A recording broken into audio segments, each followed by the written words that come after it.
हम लोग एनपीओ के बारे में स्टडी कर रहे हैं लगातार। एनपीओ में हम सीख रहे हैं इनकम एंड एक्सपेंडिचर अकाउंट, ठीक है। रिसिप्ट हमें जो मिलता है वो इनकम हो ज़रूरी नहीं है, हम उसमें से सेलेक्ट करते हैं कि ये हमारी इनकम है या नहीं है। इनकम होने के दो क्राइटेरिया हैं, एक तो वो करंट ईयर को बिलोंग करती हो और एक वो रेवेन्यू नेचर की हो, मतलब ऐसा वो अक्सर होता हो। इसी तरह से जो हम पेमेंट करते हैं वो एक्सपेंसेस भी हो सकता है और नहीं भी हो सकता है। हो सकता है पेमेंट हमने किया हो किसी असेट के लिए या पेमेंट हमने किया हो किसी लायबिलिटी को चुकाने के लिए। तो हम आइटम को एक एक करके पढ़ेंगे, प्रॉपर स्कैन करेंगे और उसे इनकम एक्सपेंडिचर में लिखेंगे। देखिए question, following is the receipt and payment account. ये पैसा आया है, क्लब का नाम है star club, for the year ending 31 March 2019। आपका ईयर यहाँ पे एंड हो रहा है तो अप्रैल 18 को शुरू हुआ होगा और अप्रैल 18 से लेके मार्च 19 तक वो चलता है। इसके अलावा एडिशनली इन्होंने कुछ और भी इन्फॉर्म किया है, जैसे ये कहते हैं ऑन 1 अप्रैल 18 यानी at the starting the club had investment machinery books. तो हमारे पास at the end of this year investment था, मशीन था, बिल्डिंग बुक्स था, इसका हम ध्यान रखेंगे। Subscription outstanding as on 31 March 2018 and as on 31 March 2019। तो पुराना आउटस्टैंडिंग भी बता रखा है और नया आउटस्टैंडिंग भी बता रखा है और हमसे चाहा है कि हम इनकम एंड एक्सपेंडिचर अकाउंट बनाएं इस साल का और साथ के साथ इसी दिन की बैलेंस शीट बनाएं। जनरली क्वेश्चनों में हमसे यही पूछा जाता है।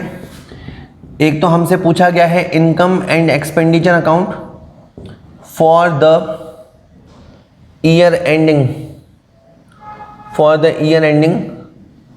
31 मार्च 2019, ठीक है। और एक हमसे चाहा गया है बैलेंस शीट जिसके नीचे लिखा जाता है एज एट 31 मार्च 2019। एक हमसे जो नहीं बोला गया है पर हम तो बनाएंगे वो है balance sheet as eight 31 March 2018। ये वैसे आपका वर्किंग नोट है पर मैंने पहले वर्किंग नोट ही बना दिया है। चलिए देखते हैं। सबसे पहले लिखा है टू बैलेंस बीडी। इसका क्या मतलब है? अकाउंटेंट को हर बात का मतलब पता होना चाहिए, फिर उसे एक्सप्लेन करना आना चाहिए। तो ये आपका पुराना बैलेंस है, तो ये आपकी जो पुरानी बैलेंस शीट है उसके अंदर रिफ्लेक्ट होगा। पुराना कैश आपका पुरानी बैलेंस शीट में रिफ्लेक्ट होगा। ये सब्सक्रिप्शन ये है 7280, ये हमें मिला है, इतना पैसा मिला है। इसमें से 160 फॉर 1718 एंड 240 फॉर 1920। बहुत ही अच्छा पॉइंट है। देखिए जैसे हमने बताया कि हमारा जो सेशन है वो है 18-19, तो 17-18 हमारे लिए क्या हुआ LY और 19-20 क्या हुआ हमारे लिए नेक्स्ट ईयर। आप भी अपने एग्जाम में सबसे पहले अपना क्वेश्चन का ईयर देखना, ठीक है ना। तो मैं बस ये कहना चाहता हूँ कि हमें ये पैसा मिला है, तो मैं इनकम साइड में गया, CR साइड में आपका इनकम साइड होता है। मैं यहाँ गया, यहाँ पे जाके मैंने लिखा बाय सब्सक्रिप्शन। पहले 7280 लिखा, पहले हमेशा अपन टोटल अमाउंट लिखते हैं ना, इसमें से लेस किया। या तो मैं खाली LY लिख दूं या सही मायने में इसको लिखना चाहिए रिसीव्ड फॉर लास्ट ईयर। मुझे उस अमाउंट से ऑब्जेक्शन है जो लास्ट ईयर का है, मुझे मिला है पर वो लास्ट ईयर का है, ऐसा 160 है। तो पहले तो मैंने 160 को यहाँ से हटा दिया। इसके अलावा मुझे उस अमाउंट से भी प्रॉब्लम है जो मुझे नेक्स्ट ईयर के लिए मिला है, क्योंकि वो भी मेरा अमाउंट नहीं है, तो मैंने उस 240 को भी माइनस किया है।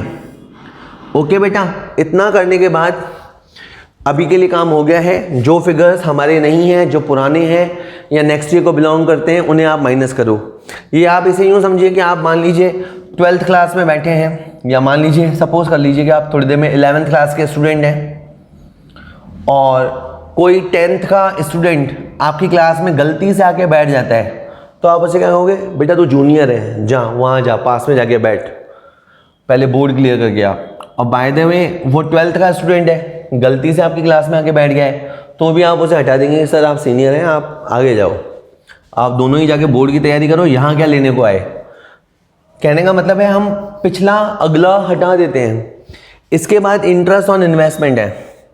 यहाँ पे इन्होंने कोई परसेंटेज नहीं प्रिंट किया है, क्योंकि यहाँ परसेंटेज प्रिंट होता है तो कुछ कमाल होता है, बट अभी के लिए इंटरेस्ट मिला है।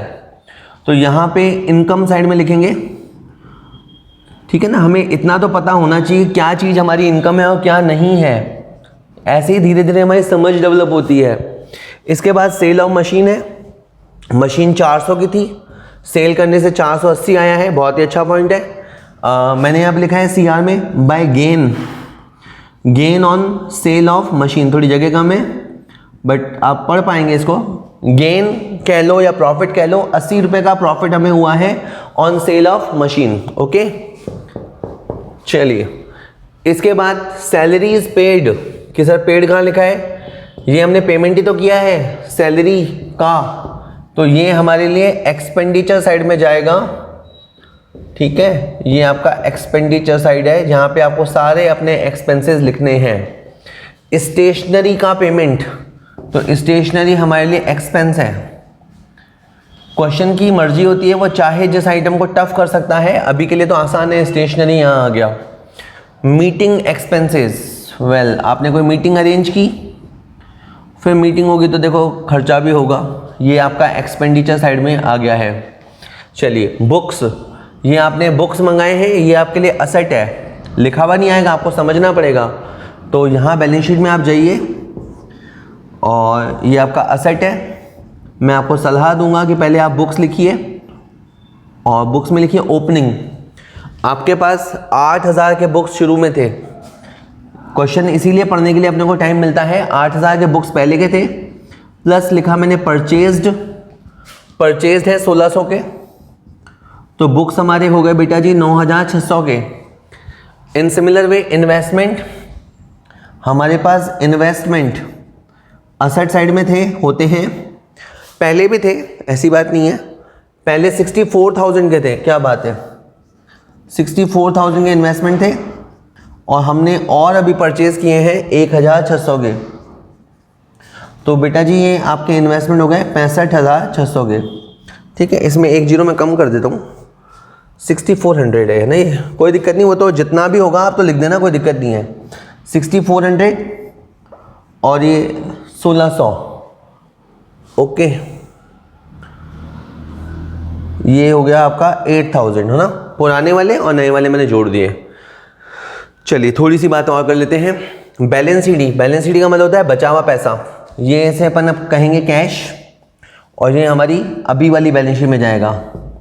जो पुराना कैश है वो पुरानी बैलेंस शीट में जाता है, जो नया कैश है वो नई बैलेंस शीट में आता है। क्वेश्चन सर हो गया है क्या? नहीं, अब बाकी है। इन्होंने बताया है कि 1 अप्रैल 2018 को, 1 अप्रैल 2018 और 31 मार्च 2018 ऑलमोस्ट एक ही बात होता है। तो आज से एक साल पहले हमारे पास इन्वेस्टमेंट था असेट साइड में, हमारे पास मशीनरी था असेट साइड में, और हमारे पास बुक्स था असेट साइड में। अब देखो, अगर आप क्वेश्चन को बहुत ही कहें कि बस करने के लिए करेंगे, बोर होके करेंगे तो नहीं समझ आएगा, लेकिन अगर आप अलर्ट हैं, अकाउंटेंट को अलर्ट होना पड़ता है, चौकन्ना होना पड़ता है, तो आप देखो मशीन में कुछ ना कोई गड़बड़ है। आपके पास मशीन थी, लेकिन इसमें से आपको माइनस करना है सेल्स को। जो आपने मशीन सेल कर दी 400 की, उसे आपको लेस करना है। कितने में सेल करी वो मायने नहीं रखता, जो सेल करी वो कितने की थी, 400 की थी, तो बाकी आपकी मशीन आ जाएगी। वेल अब ये किसी ने बोला नहीं, ये आप क्वेश्चन में अगर अलर्ट रहे तो समझ गए कि इन्वेस्टमेंट का नया बैलेंस आ चुका, बुक्स का नया बैलेंस आ गया, तो मशीन का भी नया बैलेंस आएगा, या ओल्ड ही आएगा पर आएगा तो सही। इसके अलावा सैलरी आउटस्टैंडिंग और सैलरी आउटस्टैंडिंग, वेल ये तो बड़ा आसान है। सैलरी में मुझे लगा एडजस्टमेंट नहीं है, पर मैं वापस लिख देता हूँ। ये सैलरी वाला पॉइंट है, इसमें जो आउटस्टैंडिंग इस साल का है वो ऐड होगा, इस साल वाला जो आउटस्टैंडिंग है वो ऐड होगा, और जो आउटस्टैंडिंग लास्ट ईयर का है वो लेस होगा। आपके मन में ज़रूर आएगा कि प्लस क्यों हुआ और माइनस क्यों हुआ। देखिए, हम ये अज्यूम करते हैं, कि जो पुराना आउटस्टैंडिंग था वो हमने पे कर दिया होगा। हमें बिल्कुल मानने का राइट रखते हैं कि जो हमने पुराना आउटस्टैंडिंग सैलरी है वो पे कर दिया होगा। दैट मीन्स ये जो हमने सैलरी दिया है उसमें से उसमें से 416 जो है वो लास्ट ईयर का है, तो हमें पिछले और अगले दोनों से प्रॉब्लम होती है। तो जो अमाउंट हमने दिया है उसमें 416 बिलोंग्स टू लास्ट ईयर, इसलिए उसको माइनस करेंगे। और ये जो आउटस्टैंडिंग अभी है ना वो करंट ईयर का है या करंट ईयर का होगा, क्योंकि पुराना मैटर तो क्लियर हो गया, तो ये करंट ईयर का है, इसलिए इसे प्लस करते हैं। तो जो हमारा है भले नालायक है वो ऐड करते हैं हम, जो हमारा है भले ना मिला है तो उसे हम ऐड करते हैं, और जो लास्ट ईयर को बिलोंग करता है उसे हम माइनस करते हैं। तो ये प्लस माइनस करने के रीज़न है, प्रैक्टिस से मजबूत होते हैं रीज़न। क्वेश्चन छोटा था, ख़त्म हो गया है। इसके बाद क्वेश्चन सारे टफ आएंगे। इस क्वेश्चन में भले तुम आराम से सांस खा लो, अगले क्वेश्चन के बाद तो गड़बड़ी होने वाली है। 8 और 4 12 और 6 18 19 200 20,184, 8 12 18 19 200 20,184, 20,184। अच्छा मैं गलती कर रहा हूँ, सैलरी अगर आउटस्टैंडिंग था तो इस वाली बैलेंस शीट में रहा होगा। अगर सैलरी आउटस्टैंडिंग था तो वो बैलेंस शीट में भी रिफ्लेक्ट होना चाहिए, और अगर सैलरी आउटस्टैंडिंग अभी भी है तो वो अभी वाली बैलेंस शीट में भी रिफ्लेक्ट होगा, ठीक है। और 20,184 का टोटल है, और 416 उसमें से चला गया, 4 में 6 गया 8, 7 में गया 6, 10 में 4 गया 11 में 4 गया 7, 19, ठीक है। तो ये आप प्लस माइनस कर लीजिएगा। ए असेट और ये लाइब्रेरीज का जो गैप होता है उसे कैपिटल कहते हैं। इस चैप्टर में इसे कैपिटल फंड कहा जाता है, कुछ लोग इसे जनरल फंड भी बोलते हैं। कैपिटल फंड या जनरल फंड आप पता कर लेना, क्योंकि वो किसी एक का नहीं होता, सारे मेंबर्स का होता है और ऑर्गेनाइजेशन का होता है। इसके बाद अपन की जो इनकम है वो इनकम है 6,880, और 6,880 68 और 32 ये हो गया आपका 10,200। आपका जो इनकम साइड है बेटा जी वो है 10,200, और इधर डीआर में काफ़ी लोड है। 4 और 6 10 और 2 12, 1 और 9 10 5 15 2 17, 1 और 9 10 4 14 7 21 और 1 22, 2 5 7 और 4 11, ठीक है। ये बड़ा आसान होता है कहना कि इसके बाद तुम लोग कर लेना, लेकिन तुम लोग करोगे नहीं, इसलिए सुन लीजिए कि DRCR का जोड़ बाकी करने से आ जाता है, आपका हो जाएगा। मैं कहना चाहता हूँ आपका एक्सपेंडिचर ज़्यादा है, और 1072 का गैप है दोनों तरफ, 1072 का गैप है, और ज़्यादा वाला टोटल इधर है, और ये जो गैप आया इसे हम डेफिसिट नाम देंगे। डेफिसिट स्टैंड्स फॉर घाटा, हमें हिंदी में एक होता है ना फ़ायदा और घाटा, तो हमें घाटा हुआ है, तो डेफिसिट को आप अपने कैपिटल फंड में से लेस करना, ठीक है। अकाउंटेंट को प्लस माइनस करते समय बहुत ध्यान रखना होता है, तो थोड़ा सा ध्यान से काम करना। 18,696, 8 6 14 10 2 12, 1 6 7 5 12, 1 8 9, ठीक है। मेरे हिसाब से आपका टोटल आ रहा है 19,224, और यहाँ पे ये मैच नहीं हो रहा है, कुछ ना कुछ मिस्टेक हो गया है। चलिए, एक दो मिस्टेक मैंने कर दी। एक तो जैसे सैलरी में डबल लिख दी, एक बार सैलरी में प्लस माइनस किया और ये पुरानी सैलरी में हटाना भूल गया, तो ध्यान दीजिएगा प्लीज़। एक तो ये सैलरी हटा दीजिए आप, 2 बार तो लिख भी नहीं सकते। एक और मिस्टेक है, प्लीज़ ध्यान दीजिएगा। अभी अपन वापस गैप निकाल लेंगे, कोई इशू नहीं है बहुत बड़ा। हाँ, एडजस्टमेंट में ये जो 160 हमें सब्सक्रिप्शन मिला, प्लीज़ ध्यान दीजिएगा, हमें सब्सक्रिप्शन में कुछ अमाउंट मिला है for last year. It means last year में बाकी रहा होगा। अगर हमें इस साल 160 मिला है तो 160 पहले यहाँ बाकी रहा होगा। इसी तरह अगर हमें 240 एडवांस मिला है तो वो एडवांस सब्सक्रिप्शन यहाँ आएगा। जो फिगर हमें नेक्स्ट ईयर के लिए मिलता है वो लायबिलिटी होता है, और जो हमें लास्ट ईयर के लिए मिला है मतलब वो लास्ट ईयर में बाकी था। तो थोड़ा कैलकुलेटर की हेल्प ले लेते हैं ताकि और आपका टाइम ख़राब ना हो। 984, 160, 6,400, 4,800, 8,000। बेटा जी आपका ये वाला आ रहा है 20,344, और ये जो गैप आ रहा है वो है 19,928। ये आपका capital fund in the beginning आ गया। एक मिस्टेक क्वेश्चन ख़राब कर सकती है, आप इस चीज़ को विटनेस कर रहे हैं कि गलत हो गया मुझसे। और एक मैं आपको बता रहा था कि आपकी जो इनकम साइड है 6,880, 3,240 और 80, 10,200 ये आपकी इनकम है। एक्सपेंडिचर आपके इतने भारी नहीं है, पिछली बार मैंने डबल लिख दिया था, तो बड़े आराम से आपकी इनकम ज़्यादा रह गई। और ये आपका बेटा जी सरप्लस आया है, इनकम ज़्यादा होने पे सरप्लस आता है। और ये सरप्लस की जो अमाउंट है ये आपके कैपिटल फंड में प्लस होगी। इस बहाने चलो आपने ये तो सुन लिया कि सरप्लस प्लस होता है, नाम ही आसान है सर प्लस, तो प्लस कर देना इसे, तो आप ये तो इजीली याद हो जाएगा। तो ठीक है, 23,848, 528, 240, 24,616। इधर भी आप देखिएगा बेटा, दोनों तरफ देखना। और बैठ गए हैं, टोटल मैंने चेक कर लिया है 24,616। मैं जल्दी से 1-2 मिनट का आपको क्विक रिव्यू देता हूँ। आप हर इन्फॉर्मेशन को कहीं ना कहीं ठिकाने लगाना हो। फॉर एग्जांपल ये जो पुराना बैलेंस है तो पुरानी बैलेंस शीट में होगा, ये सब्सक्रिप्शन मिला है उसमें से आप लास्ट ईयर का हटा दोगे, वो तो करोगे। साथ ही साथ ये अमाउंट पिछले साल बाकी रहा होगा, आप उसको भी समझिए। आप एडवांस को हटाएंगे और साथ ही साथ ये एडवांस लायबिलिटी साइड होगा। ऐसे समझते बूझते हुए, जैसे मशीन के बारे में बताऊं, आपने मशीन को बेचा तो 80 रुपये कमाई हुई, वो तो लिखनी ही है। और मशीन आपने सेल कर दी तो मशीन में से हटानी हुई है, तो ऐसे अलर्ट होके आप अकाउंटिंग करते जाना। आखिर में अपन सावधानी से काम करेंगे।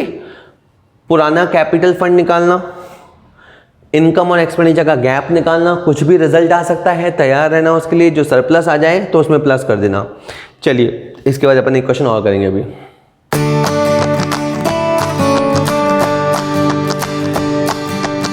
इन दिनों में अपन लर्न कर रहे हैं इनकम एंड एक्सपेंडिचर अकाउंट। कौन बनाता है? एनपीओ बनाते हैं।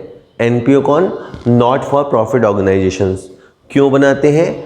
वो भी चाहते हैं कि सरप्लस हो रहा है या घाटा हो रहा है। देखिए, एनपीओ प्रॉफिट के मोटिव से काम नहीं करता, फिर भी उनके पास भी कुछ रिसोर्सेज होते हैं जहाँ से पैसा आता है, और कुछ आइटम्स होती हैं जिनका पैसा वहाँ जाता है। एक पर्टिकुलर पीरियड के बाद वो ज़रूर जानना चाहते हैं कि इस साल कुछ बचा या सारा ख़त्म हो गया। एक तो वो रिसीप्ट एंड पेमेंट अकाउंट बनाते हैं ताकि कैश का पता लगे, आया कितना गया कितना, और एक वो इनकम और एक्सपेंस का हिसाब रखते हैं। तो उसी के लिए बनता है इनकम एक्सपेंडिचर अकाउंट। देखते हैं क्वेश्चन। पहले भी अपन ने काफ़ी क्वेश्चन देखे, 2 क्वेश्चन और। From the following receipt and payment account and information given below, prepare income and expenditure account and the balance sheet of adult literacy organisation as on 31 December 2019। Well, एक ये literacy organisation है, adult literacy बताती है, उसको spread करती है, awareness फैलाती है।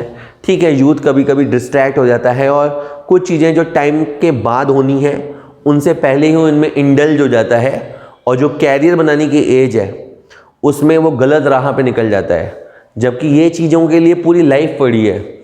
इंस्पाइट ऑफ दिमाग में हार्मोन्स ऐसे काम करते हैं कि 4 या 5 साल के लिए डिस्ट्रैक्ट हो जाता है, और जब लौटता है तो सारा बाजार भर चुका होता है और उसके पास करने के लिए काम नहीं होता।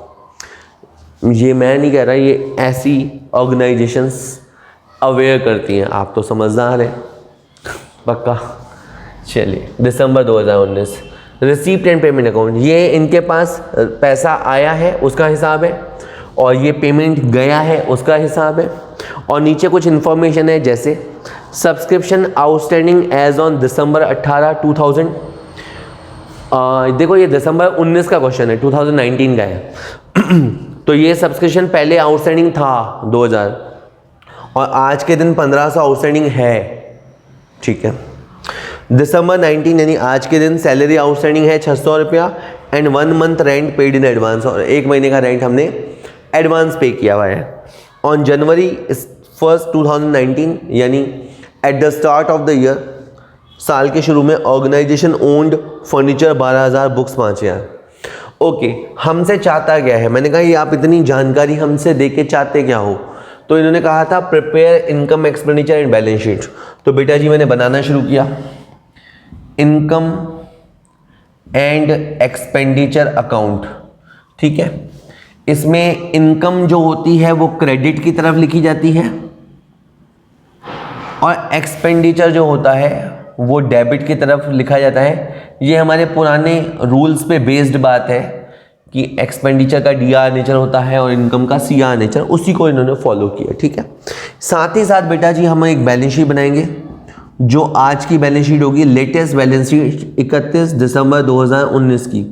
ये तो इन्होंने हमसे बेटा चाही है तो बनानी ही है, और एक balance sheet upon thank you में बना के देंगे। कोई हमें बोलता नहीं है, पर आप बना लोगे तो आपको भी अच्छा लगेगा और सामने वाले एग्जामिनर को भी अच्छा लगेगा। चलिए शुरू कर लेते हैं। स्टार्टिंग बैलेंस था, ये आपने कोई इस साल नहीं कमाया, ये पुराना है। ऑलमोस्ट हर क्वेश्चन में इसी स्टाइल में समझाता हूँ ताकि आपको समझ में आए कि इतना मुश्किल नहीं है। कोई बच्चे एनपीओ को लेके हवा खड़ा कर देते हैं कि सर ये मुश्किल है, चैप्टर एडजस्टमेंट टेढ़े मेढ़े हैं। ऐसा कुछ तो है ही नहीं इसके अंदर। कैश आपका असेट में जाएगा और बैंक बैलेंस भी आपका असेट साइड में जाएगा। इसके बाद ये सब्सक्रिप्शन है, इसे पढ़ा जाना चाहिए टोटल रिसीव्ड अमाउंट। ये जो सर्किल किया ना, ये है आपका टोटल रिसीव्ड अमाउंट। इनकम में जाओ, इनकम में जाके लिखो बाय सब्सक्रिप्शन, वहां पे आप टोटल लिखो 28,200 और फिर इसमें से एक्सक्लूड करो, इसमें से हटाओ जो तुम्हारा नहीं है। मैंने माइनस किया received for LY minus received for NY। जो लास्ट ईयर का है उसे भी हटा दो, जो नेक्स्ट ईयर को बिलोंग करता है उसे भी हटा दो। तो एक तो आप 1200 हटा दो और एक आप 500 हटा दो। अब ये काम तो बिल्कुल आसान है, कोई भी कर लेता है। और कई लोग कहते हैं कि सर हम ऐसा करें, इसको ले लें। बिल्कुल सही बात है, आप ये फिगर ले लो, this figure relates to current year. और ये वाला तरीका जो है ये ज़्यादा थोड़ा समझदारी का तरीका है। इसमें आप बताते हो कि आपको मिला तो इतना था, पर ये दोनों अमाउंट आपने इसलिए छोड़ दी क्योंकि आपके करंट ईयर को बिलोंग नहीं करते। अब इसमें एक हिडन बात है, वो ये है कि हमें 1200 रुपया लास्ट ईयर के लिए मिला। इट डजंट मीन ये लास्ट ईयर में मिला, ये लास्ट ईयर का था और हमें मिला। ठीक है, अब इन्होंने ये बताया नीचे कि सब्सक्रिप्शन जो आउटस्टैंडिंग था पिछले साल वो 2000 था। ओके, कंफ्यूज नहीं होना, ये सब्सक्रिप्शन हमने रिकवर किया है पिछले साल के लिए, और पिछले साल इसका मतलब ये बाकी रहा होगा। चलो पहले मैं सिंपल कर देता हूं, ये अमाउंट हमें मिला है, इसका मतलब ये पहले बाकी रहा होगा। एक बार फिर बोलता हूं, ये अमाउंट हमें मिला है, इसका मतलब ये बाकी रहा होगा। मैंने यहां लिख दिया इतना बस। ठीक है, और ये 500 रुपए हमें 2020 के लिए मिला है। क्वेश्चन में हम 2019 को सॉल्व कर रहे हैं, तो ये हमें इन एडवांस मिला है। तो मैंने यहां पे लिखा सब्सक्रिप्शन रिसीव्ड इन एडवांस। अभी आपने काम किया भी नहीं है, अभी वो ईयर आया भी नहीं है, और आपको पहले से ही अमाउंट मिल गया है। It will goes to liability side. Okay, simple है। ठीक है, उसको भी मैं अभी और एक्सप्लेन करूंगा बाद में, है ना। सेल ऑफ ओल्ड न्यूज़पेपर, आपने पुराने रद्दी पेपर बेचे, पैसा आया, इनकम है। हाँ जी सर, बिल्कुल ये इनकम है। By sales of old newspaper, ये हमारी इनकम है। 1250 इसकी अमाउंट है। ओके, इसके अलावा गवर्नमेंट ग्रांट, यहाँ पे मैं रिसीव्ड वर्ड पढ़ दूंगा, ऑल्दो लिखा हुआ नहीं है, लेकिन जहाँ मैं खड़ा हूँ ना, जो मेरी प्लेसमेंट है वो यहाँ है, मैं यहाँ खड़ा हूँ। गवर्नमेंट ग्रांट रिसीव्ड, तो सरकार से मदद मिली, हमारी ऑर्गेनाइजेशन को गवर्नमेंट से मदद मिली, ये इनकम है। बाय गवर्नमेंट ग्रांट, एक वर्ड होता है AID, एड, मदद, वो भी वर्ड लिख सकता है, वो दे सकता है। 12,000 इनकम है, सिंपल आइटम था। Next, sale of old furniture, book value 5,000, 3,700। तो ये जो पैसा आउटर कॉलम में है ना, ये हमें मिला है, और फर्नीचर था कितने का बेटा जी? 5,000 का। तो हमें नुकसान हुआ कितने का? 1,300 का। तो अपने को यहाँ DR साइड में लिखना है to loss on sales of furniture, 1300 रुपये का लॉस हुआ। और मैं आपको बताऊं, आपने फर्नीचर खो दिया 5000 का, तो आपका जो बैलेंस शीट है उसमें से जो आपने फर्नीचर बेच दिया वो लेस हो जाएगा और यहाँ से लेस 5000 होगा। अभी फर्नीचर वाले पॉइंट में मैं दोबारा आऊँगा। अभी के लिए समाचार ये है कि 1300 का लॉस हो गया। Interest received on FD, FD का इंटरेस्ट हमको मिला तो इनकम है। Bye interest received on FD, fixed deposit, ये हमारी इनकम है 450। अभी तक सब ठीक, होप आपको समझ आ रहा होगा। इसके बाद है जनरल एक्सपेंसेस पेड, कि सर पेड कहाँ लिखा है? अरे आप खड़े पेमेंट साइड में हो तो आपने एक्सपेंडिचर किया, छोटा मोटा खर्चा देखो बिजनेस में होता ही है, ऑर्गेनाइजेशन में होता ही है, तो ये डीआर की तरफ आ गया, लोड मत लो। न्यूज़पेपर के लिए अपन ने पेमेंट किया तो इस पे भी हमारा एक्सपेंडिचर हुआ, यहाँ पे लिखा मैंने न्यूज़पेपर एक्सपेंसेस। ऑर्गेनाइजेशन है, 1-2 अखबार मैगजीन मंगाओगे, ये 1850 एक्सपेंस है।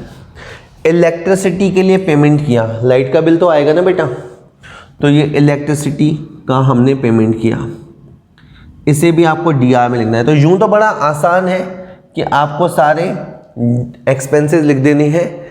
ये आपने एफडी कराई है, बैंक में कराई है, 30 जून को कराई है और 10% इंटरेस्ट जनरेट होगा, इतना सब इंफॉर्मेशन है। ये एफडी आपकी असेट साइड को जाएगी, यहाँ पे मैंने लिख दिया इसको 10% एफडी। तो कभी भी किसी असेट के आगे परसेंटेज प्रिंट हो तो उसका ये मतलब होता है 10% एफडी 18,000 की। ओके बेटा जी। अब 18,000, उसका आप 10% निकालो तो कितना होता है 1800। लेकिन आपने एफडी कब कराई? जून के लास्ट में। तो मीटर कहाँ से शुरू होगा? जुलाई से। जुलाई, अगस्त, सितंबर, अक्टूबर, नवंबर, दिसंबर। तो इस क्वेश्चन में अभी आपको 6 महीने हुए हैं, तो 6 महीने का कितना होता है बेटा जी? 900 रुपये। सर वापस बताओ, 18,000 की एफडी का 1800 होता है पूरे साल का, 1800 रुपये पर एनम। तो 6 महीने का कितना होगा? 900। इसमें से 450 रिसीव्ड, देखो लिखा हुआ है ना बेटा, 450 रिसीव्ड, और बाकी का जो रिमेनिंग 450 है ना, उसको अपन नाम देंगे अक्रूड। तो 450 के अंदर और 450 ऐड हो जाएगा, ऐड करते समय हम इसे अक्रूड नाम देंगे। इस कैलकुलेशन को अपन इनर कॉलम में दिखाएंगे और यहाँ पे टोटल बेटा जी 900 रुपये आएगा। देखिए रिसिप्ट साइड में क्या आया? जितना हमें मिला है। इनकम साइड में क्या आया? जितना हमने अर्न किया है। बाकी का क्या होगा? वो यहाँ आ जाएगा, इसके नीचे लिखा दिया मैंने अक्रूड इंटरेस्ट ऑन एफडी, ये मैंने यहाँ पे लिखा दिया। ओके बेटा जी। चलो इसके बाद है बुक। तो बुक क्या होती है? असेट होती है, ठीक है।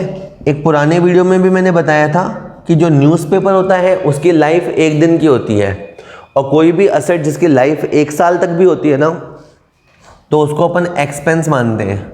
लेकिन जो बुक्स होती हैं वो फॉरएवर काम आती हैं, हमेशा काम आती हैं, ठीक है। कुछ बुक्स ऐसी होती हैं जिनमें रूल चेंज होते हैं, तो उनकी लाइफ छोटी होती है, और कुछ बुक्स होती हैं जो फॉरएवर है। बुक्स तो बहुत शानदार चीज़ होती हैं, तो ये आपके लिए असेट होती हैं, बुक्स आपके लिए असेट होती हैं। सैलरी पेड, कि सर पेड कहाँ लिखा है? देखो मैंने बताया ना, आप कहाँ खड़े हैं, आपने सैलरी पे किया, तो मैंने यहाँ 2 सैलरी लिखा और मैंने यहाँ पे इसको अमाउंट को अंदर लिख लिया क्योंकि इसके अंदर कुछ प्लस माइनस होना बाकी है। रेंट, ये रेंट भी बेटा मैंने डेबिट में लिखा, एक्सपेंडिचर सारे डेबिट में आते हैं, इसके अंदर भी कुछ प्लस माइनस होना है। पोस्टल चार्जेस, इसे अपन ने डीआर में लिखा, थोड़ा क्वेश्चन लंबा हो गया और जगह थोड़ी कम है, बट ठीक है अपन मैनेज कर लेंगे। पोस्टेज चार्जेस ये डीआर में। इसके बाद फर्नीचर परचेस्ड, मैं इसमें ब्रैकेट में लिख देता हूँ न्यू। हमने ये नया फर्नीचर खरीदा है इस साल। तो मैं आपको समझाना चाहता हूँ कि क्लब के पास, ऑर्गेनाइजेशन के पास 12,000 का फर्नीचर होता था, 12,000 का फर्नीचर होता था। ये बात मैं यहाँ पे भी लिख देता हूँ कि हमारी ऑर्गेनाइजेशन के पास 12,000 का फर्नीचर था उसमें से 5,000 वैल्यू का तो हमने सेल कर दिया, बाकी बचा 7,000 का प्लस परचेज्ड। आप या तो परचेज लिखो या वर्ड लिख सकते हैं एडिशन। एडिशन का मतलब यही होता है, आपने उसमें एडिशन किया 10,500 का, ये तो बहुत सिंपल एडजस्टमेंट हो गया।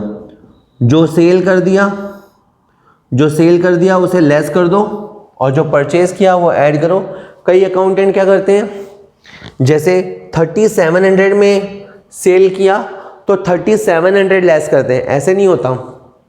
फर्नीचर जो आप सेल करोगे ना उसकी आप रियल वैल्यू लेस करोगे, ठीक है, कि वो था कितने का, कितना जुदा हो गया हमसे, और बाकी जो परचेज किया वो इसके अंदर ऐड ऑन हो गया। और ये जो बैलेंस शीट है ना, ये हमारी आज की पोजीशन है, आज के दिन। यहाँ लिखा मैंने कैश एंड बैंक, जगह का मैं दोनों को मिक्स करके लिख देते हैं। हमारे पास 11,200 है, 11,200 का कैश और बैंक बैलेंस। एक बार के लिए जितना इसको अपन अरेंज कर सकते थे वो अपन ने अरेंज कर दिया। अब एक फिनिशिंग टच देना है। देखो ये कह रहे हैं कि सब्सक्रिप्शन जो आउटस्टैंडिंग था वो 2,000 था। अब अगर क्वेश्चन कह रहा है कि 2,000 बाकी था तो आपको यहाँ 2,000 लिखना पड़ेगा। और इस बात को आप ये समझो कि 2,000 में से 1,200 मिल गया और 800 को बोलेंगे स्टिल आउटस्टैंडिंग। ओके, ध्यान से, अब ये बहुत पंचिंग वाला पॉइंट है इसमें। देखिए 2,000 बाकी था, उसमें से 1,200 रुपये हमें मिल गया और 800 बाकी है। इसका मतलब ये है कि ये जो 1,500 बाकी बता रहा है, ये जो 1,500 बाकी बता रहा है आज के दिन, इसमें 800 तो है ये वाला LY वाला और 700 है करंट ईयर वाला। कि सर क्या मतलब, आज के दिन जो 1,500 बाकी चल रहा है ना वो इस साल का नहीं है, 800 तो है पुराना वाला और 700 है अभी वाला। तो यहाँ पे आपको आउटस्टैंडिंग ऐड करते समय CY जरूर लिखना है, हमेशा उतना ऐड करना है which belongs to current year, which belongs to current year. तो ये थोड़ा सा पॉइंट आप संभाल पाओ तो संभाल लेना, नहीं तो मैं अभी और वीडियोस बनाऊंगा इस चैप्टर पे, ठीक है। 700 प्लस हो जाएगा। ओके बेटा जी, ओके बेटा जी। और यहाँ पे आपका जो आउटस्टैंडिंग सब्सक्रिप्शन शो होगा ना बेटा, यहाँ शो होगा आपका 1,500। अब यहाँ बच्चे को बड़ा गुस्सा आता है कि सर ये क्या बात है, यहाँ तो आपने 700 लिखा, यहाँ 1,500 लिख रहे हो। वाकई में 700 तो है वो मेरा इस साल का बाकी है, और बैलेंस शीट में मेरा टोटल कितना बाकी है वो आता है, ठीक है। अधिकतर ऐसा होता है कि जितना यहाँ अपन प्लस करते हैं उतना ही ये लिखते हैं, क्योंकि जनरली इसी साल का बाकी होता है। प्रॉब्लम इज दैट कि इस साल का तो बाकी है ही है, पुराना वाला भी बाकी है, इसलिए प्रॉब्लम हो गया। अच्छा, दिसंबर के दिन सैलरी आउटस्टैंडिंग है, तो सैलरी आउटस्टैंडिंग है तो लायबिलिटी है, तो यहाँ पे आपने लिखना है बेटा जी आउटस्टैंडिंग सैलरी, और यहाँ पे आपको सैलरी के अंदर प्लस करना है आउटस्टैंडिंग के नाम से। ओके, अब यहाँ आपको बड़ा इजी लगेगा, अरे यार देखो यहाँ पे भी लिखा, यहाँ पे भी लिखा, सेम का सेम है, कोई प्रॉब्लम ही नहीं था, सैलरी का पुराना कोई हिस्ट्री नहीं था। इसी तरह 1 month rent paid in advance. देखो क्वेश्चन जनरली ईयर का होता है, यानी 12 महीने का, और हमने रेंट पे किया 13 महीने का। हमने ये जो रेंट पे किया है ना, इन्होंने बोला नहीं पर मैं आपको बता रहा हूँ, ये 13 महीने का है, तो 6500 डिवाइडेड बाय 13 महीना, तो ये हो गया आपका 500 रुपये महीना। तो इसमें से आपको 500 रुपया प्रीपेड के नाम से माइनस करना है, क्योंकि आप देखिए इनकम एंड एक्सपेंडिचर के नीचे आता है फॉर द ईयर, इसमें हम 12 महीने के आंकड़े लिखते हैं, तो आपको इसमें जो 13वां महीना है 13वां महीना वो लेस करना है। और यहाँ पे बेटा जी, यहाँ नहीं सॉरी, यहाँ पे आपका आएगा असेट साइड में अंदर प्रीपेड रेंट, प्रीपेड रेंट, ये हमारे लिए क्या है बेटा, असेट है। और एक बात ये है कि ऑर्गेनाइजेशन के पास बुक्स 5,000 के थे, तो अच्छा बुक्स 5,000 के हमारे पास पहले थे और मैंने अभी भी खरीदे थे, तो 5 के पहले थे और 7 के मैंने परचेज किए, तो बुक्स हो गए 12,000 के। ओके, मैं अभी इसको जल्दी से रिकैप करूँगा, पहले मैं चीज़ें समेट लूँ। पहले तो ये समझ लो कि हमने ये पहले वाला बैलेंस शीट क्यों बनाया है, क्योंकि हमारे को कैपिटल फंड जो होता है वो नहीं बताया जाता, तो उस कैपिटल फंड को पता करने के लिए हम ये करते हैं 12, 14, 19, 23, 38। एट द बिगिनिंग हमारे पास 38,550 का कैपिटल फंड था। इसे रीड करेंगे, capital fund in the beginning. और ये हमारे हैं इनकम फॉर दिस ईयर 27, 28, 40, 41, 350। वापस ऐड कर लें, 27, 28, 40, 41, 350। और इधर देखें 1300, 4500, 6300, 9300, 9500, 13500, 19500, 19800, 19850, 19850। एक बार देख लेते हैं वापस, 6 और 4 10 और 3 13, 14 3 17, 18,000, 300, 500, 1350, 1550, 1850।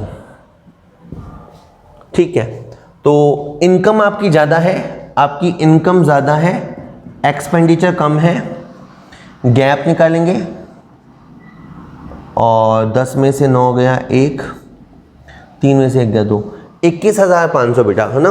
दोनों साइड का जो गैप आ रहा है ना वो आ रहा है 21,500। इस डिफरेंस को कहा जाएगा सरप्लस। सरप्लस, और इस सरप्लस को यहाँ अपन लिखेंगे कहाँ पे, कैपिटल फंड में। ठीक है, और 38 और ये हो गया आपका 500 ऊपर 39, 40, 60, 60,050 और 61,150, 11, 23, 41, 58, 59, 60, 60, 500, 60, 950, 61, 150। ठीक है, मैंने टोटल कर लिया है बेटा, और ये टोटल मैच हो गया है 61,150। अब आप इस क्वेश्चन को आराम से करिएगा, हर क्वेश्चन को पहले समझिए, फिर अपने रजिस्टर में नोट कीजिए। जो बात नहीं समझ में आती है उस वहाँ पे जाके वीडियो को 1 बार 2 बार प्ले कीजिए।